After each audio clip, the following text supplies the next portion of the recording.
Broadcasting from Detroit's Cass Corridor, it's the Metro on WDET.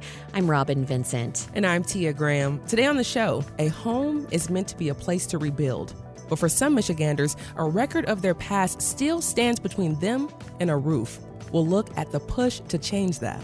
Then we'll turn to Oakland County, where overdose deaths have fallen sharply. What's behind that shift, and can it be replicated? And later, we'll open up new ways to talk about art, voice, and belonging with the latest episode of Container. And finally, a little Detroit nostalgia. We'll visit the Redford Theater, where the organ still plays and the ghosts of old movie nights feel right at home this Halloween. In every story today, people keep showing up for their work, their art, and each other. This is the Metro.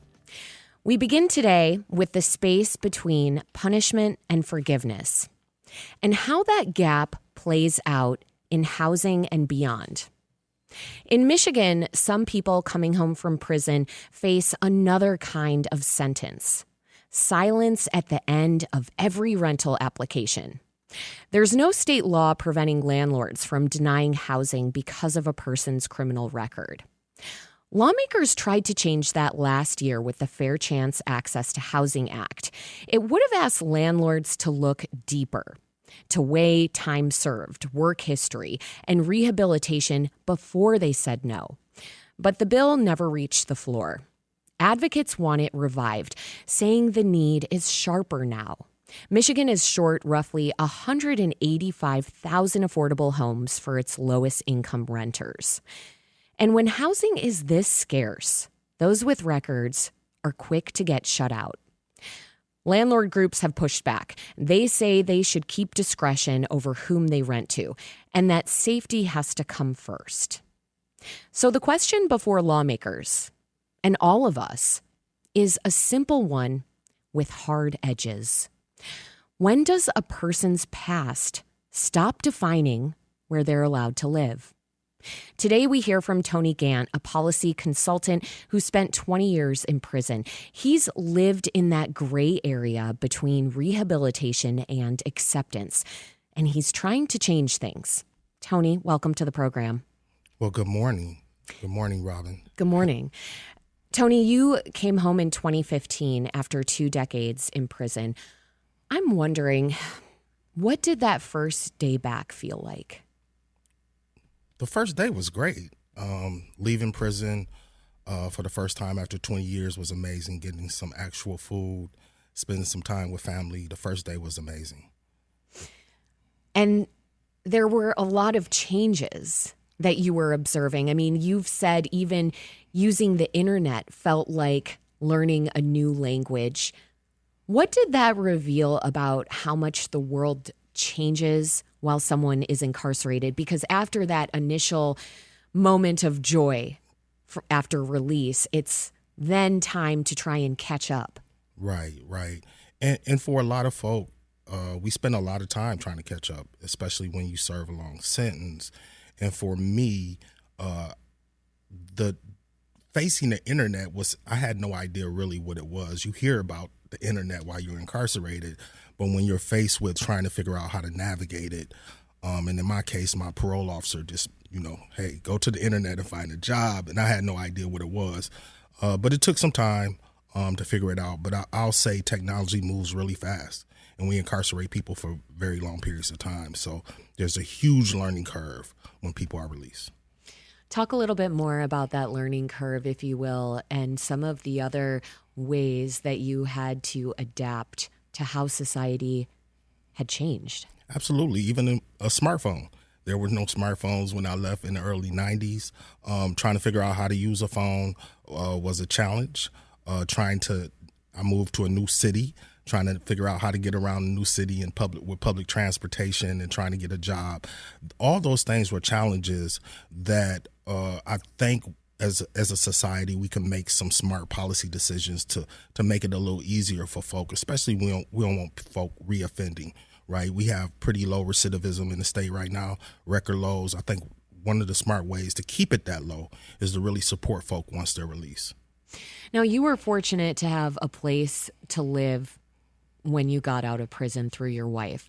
But finding steady work, that took months. And you mentioned that even the idea of going on the internet to look for jobs. Can you really walk us through what it was like, paint a picture of the process and what it taught you of just trying to find a job?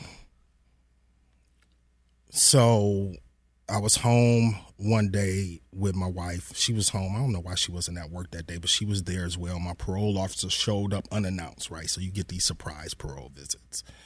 And the parole officer comes in. He's like, have you found a job? And I'm like, no, I'm looking, I'm trying. I went to some staffing agencies. And he's like, well, just get on the internet. I know there's some jobs, blah, blah. He mentioned a city outside of Lansing. And of course, I don't want to, say to my parole officer, I don't know what the hell you're talking about because Right. I don't want to get in trouble. I'm like, yes, I'll do that as soon as possible. I'm going to get on there and look. My wife helped me look for some things on the internet. She helped me navigate a lot of those things. But I think my PO had no idea really what I was facing and trying to get a job. What are some of the other hurdles that often go unseen after release, the things many of us wouldn't think about or just take for granted? Absolutely.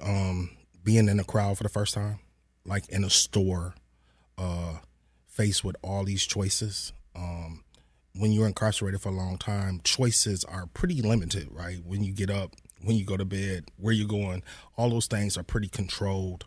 When you release, you have a lot of freedom. You got to figure out how to navigate and negotiate. I think for a lot of people that can be overwhelming.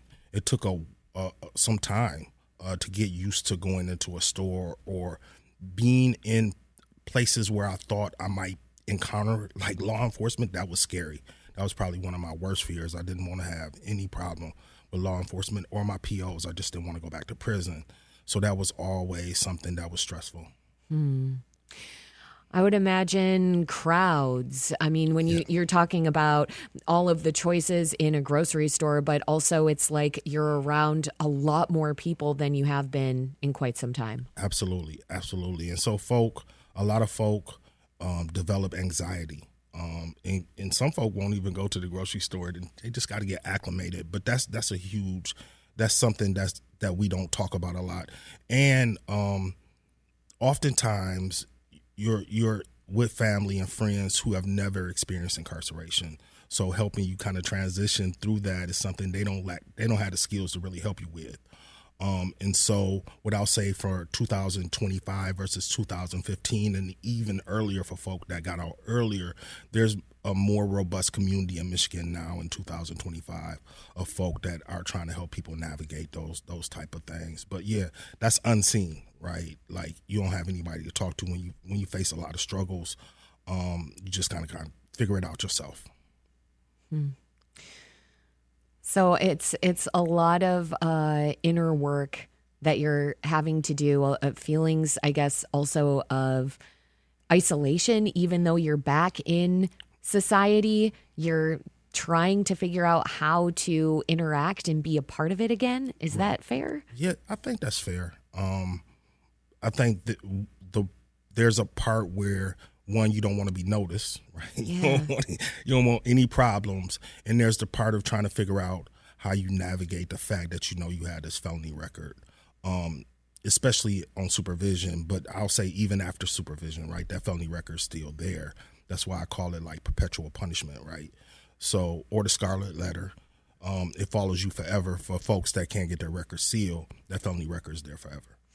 Talk about that a little bit more, because that is, I think, something striking for people to think about, that your conviction feels like a scarlet letter. Again, one that follows you no matter how well you're doing. Absolutely. So Michigan we call it clean slate. Michigan passed some of the most expansive expungement laws in the country.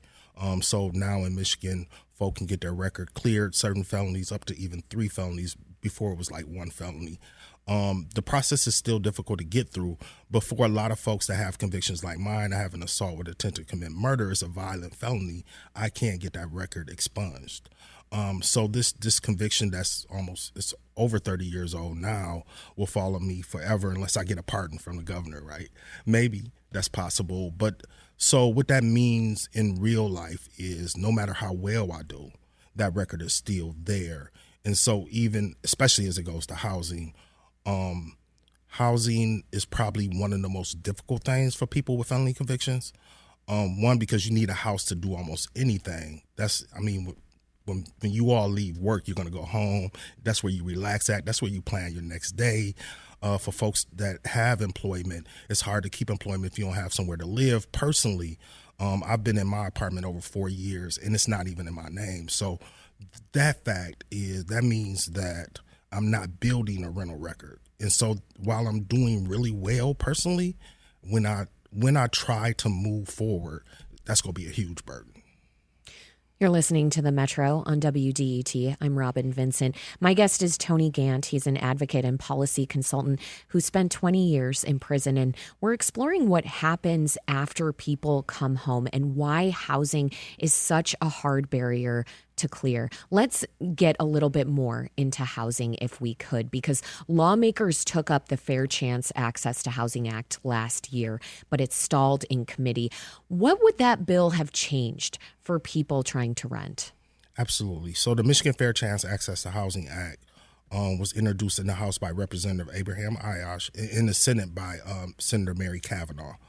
The bill, this was the second time we got the bill introduced. The second session, the first session, it didn't go anywhere. The second session, we had 2 committee hearings. We had a presentation hearing in the subcommittee for housing, and then we had an actual committee hearing in the subcommittee for housing. It passed out of the subcommittee for housing really late, almost like at the beginning of lame duck. So the next committee that we had to get through was the economic committee. And it failed in that committee. We didn't get a vote before lame duck started, so it died in that committee. And on the Senate side, we never got a committee hearing.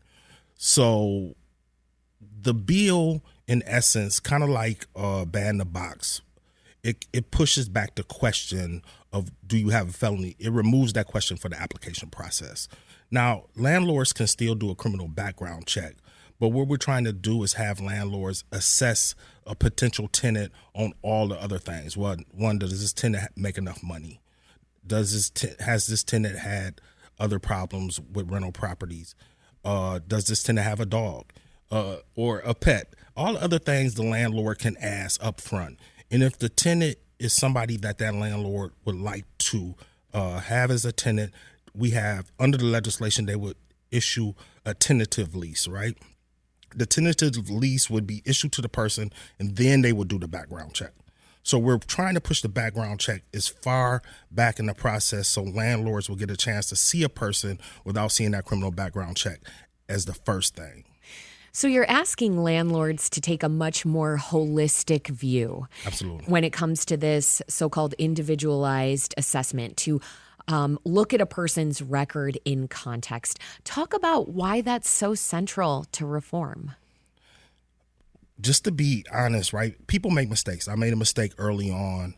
And if we continue, right, to only see people as their worst mistakes, we're going to continue to deny people access to housing. And what landlords tend to do, although they'll push back and say, we don't do this, what landlords tend to do is once they see that criminal conviction, that person is automatically denied, right? They're denied, they're pushed out.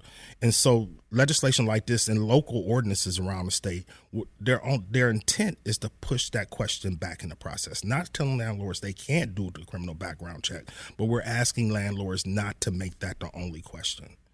Try to hey, how much money do you make? Are you a good tenant? Yeah. How long have you been out of prison? How old is the conviction? Sometimes convictions are 30, 40 years old, and they're still measuring a person based on that conviction, which I think is a bit, it's a little dumb. It sounds like it's harsh. It can be harsh for folks who are trying to really turn around and change their lives. The state is testing a pilot that pays landlords to rent to people with records. From what you've seen, does it help and does it risk reinforcing stigma too at the same time? Absolutely. So I think it's a double-edged sword. I think it makes sense if we can incentivize landlords to rent to people with criminal histories. I think that makes sense because then we'll have a pool of landlords that can say concretely that people with criminal convictions are no different than any other tenant. But on the other hand, it also kind of hammers in the message that people with criminal convictions are somehow different and we have to pay you money to allow them to rent a place. And before we jump, I just want to make sure the audience understands that a lot of folk that this legislation would help are people that already have good jobs, that are already making an income. They already have their life together. And so those are often the folk, because when you get out of prison, you don't have the money for the most part to immediately go pay rent somewhere. Rent is high. And so for folk that can afford to pay rent and have a good job, these are the people who are really denying access to housing based on often criminal convictions that are years and sometimes decades old. Now, several cities, Detroit, Ann Arbor, Kalamazoo among them, have passed fair chance ordinances of their own. How well are those working on the ground? Absolutely. So I can't give you a concrete answer for sure, but I'm going to give the list and say that the drumbeat is building. So the list is Detroit, Ann Arbor, Jackson, Kalamazoo, Flint, and Pontiac passed the ordinance that requires an individualized assessment. We're working in Saginaw. I was just there yesterday, and we're also working in Grand Rapids. Because each city passes ordinances that are different from each other, it's hard to assess how well they're working. But from a higher view, for me, what it says is most cities recognize the problem and most cities know that we got to do something about it. There's a lot of work to be done on implementation in some of these local cities that I just don't have capacity to do. I'm hoping we'll get some more folk to work on that. But it definitely says across the state, cities recognize this as a problem and they're trying to figure out a way to limit the discrimination that people with criminal histories face, if that makes sense. It does. You're listening to The Metro on WDET. I'm Robyn Vincent. My guest is Tony Gant, an advocate and policy consultant who spent 20 years in prison. When we come back, we'll continue our conversation about housing accessibility for returning citizens and what it really means to get a second chance after serving time. Stay with us.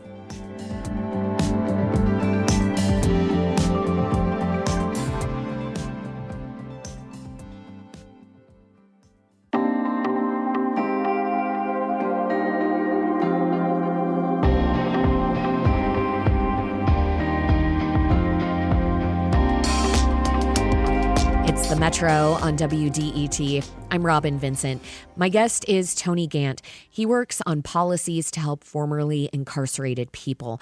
And we've been discussing the untold barriers that returning citizens face, especially when it comes to finding housing. Now, Tony, I want to think about things from a landlord's perspective because some landlords say limits on background checks threaten safety. Advocates counter that stable housing makes everyone safer. I know you feel that way. How do you think about this divide, though? Absolutely. I think that there is a tendency to believe that criminal background checks work in the way that we think they work, in that they predict future behavior, right? That's what we think. But I would challenge folk to think about criminal background checks as a snapshot of somebody in the past. Oftentimes, it's a very small snapshot. And because that snapshot doesn't tell us who the whole person is, it's often a picture that is totally flawed, right? I think for landlords, and I try to explain this to landlords and prosecutors on a regular basis, when you really think about folk who have served long sentences, one of the things I try to get them to understand is people age out of crime, right? So the bulk of crime in the United States is committed by very young folk, not targeting young folk, but that's the bulk of crime, right? And so when we're dealing with folk in their 40s and their 50s, these folks have by just statistics alone, they're not going to commit additional crime. So the argument that these people are somehow unsafe for community is flawed from that basis. Not only that, the more folk that we have with criminal histories that we're forcing into positions of experiencing homelessness, right? Yeah. The common sense answer for that is we're going to have a recidivism rate that that goes up if we have people with felony convictions sleeping on couches or sleeping outside or renting hotel rooms. Not only are we going to have a higher recidivism rate, we're going to have economic suppression because now we have people who are paying exorbitant hotel rates, right? The weekly rate is insane that people pay when they could just be renting somewhere and building a life for themselves. But we're kind of trapping them on the bottom in this permanent place of poverty, if you will. Yeah. You're echoing what we hear a lot on this show from housing advocates, which is that housing is an anchoring force. But how far are we as a society from truly acknowledging that, would you say? That housing is a human right? That it's an anchoring force, Right. that it anchors us, that without stable housing, how can you keep other things straight in your life? Right. I think folk get it, but I think there's still like this huge fear of people with criminal convictions that, again, is unfounded. I'll say that we did some polling, I want to say a couple years ago, and I think the overwhelming majority of Michiganders, what they understand is that it is better for people with criminal histories to have somewhere to stay, right? They get the link between having people with criminal convictions experiencing homelessness and recidivism. Most Michiganders agree that people need somewhere to live. And then I'll also say that the societal norm, or what we tell people, is that you do the crime and you do the time, right?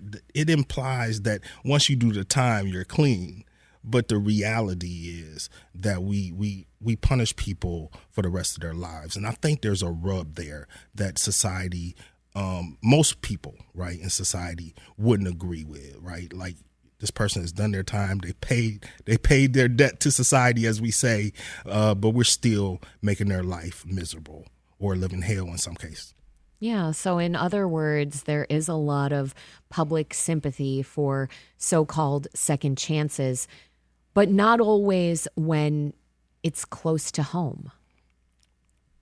Absolutely. So there is the tension of, not in my backyard, right? Yeah. People will say, like, yeah, that makes sense, but I don't want them living next door to me. I think oftentimes people with criminal convictions, and I know some, it's kind of like they'll be in the closet, so to say. They won't talk about their experience. They won't tell anybody that they have a criminal conviction. I'll say for the general public, you oftentimes have people right around you with criminal convictions and you don't know, just because of the number of criminal convictions that we generate in this country and in this state. I want to say up to 1/3 of the Michigan population has some type of criminal conviction, right? And so oftentimes we're working with people with criminal convictions, or we're living in neighborhood and community with people with criminal convictions, and we just don't know it. And so it's counter to the notion that somebody with a conviction is somehow unsafe. We're living in community with each other all the time.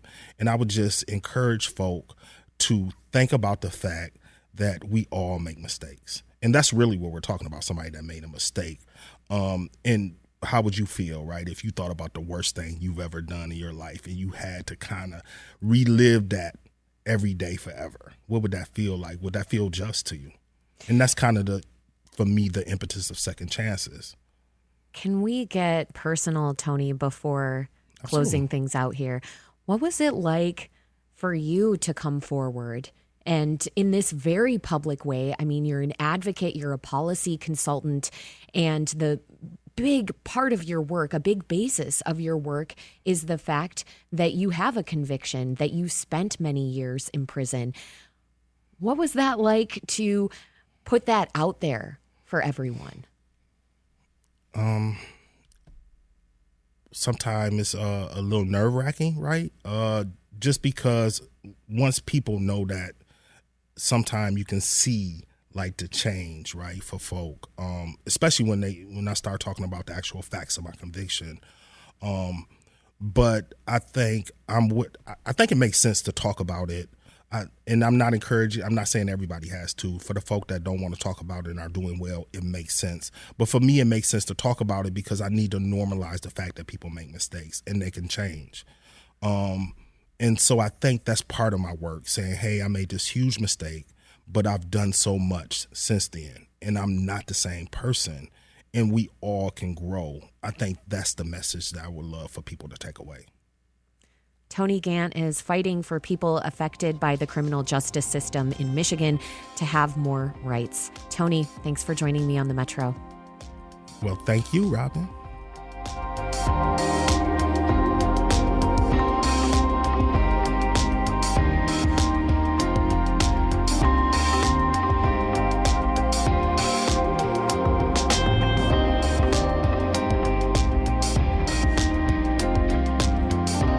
This is the Metro on WDET. Coming up, overdose deaths continue to decline in Southeast Michigan.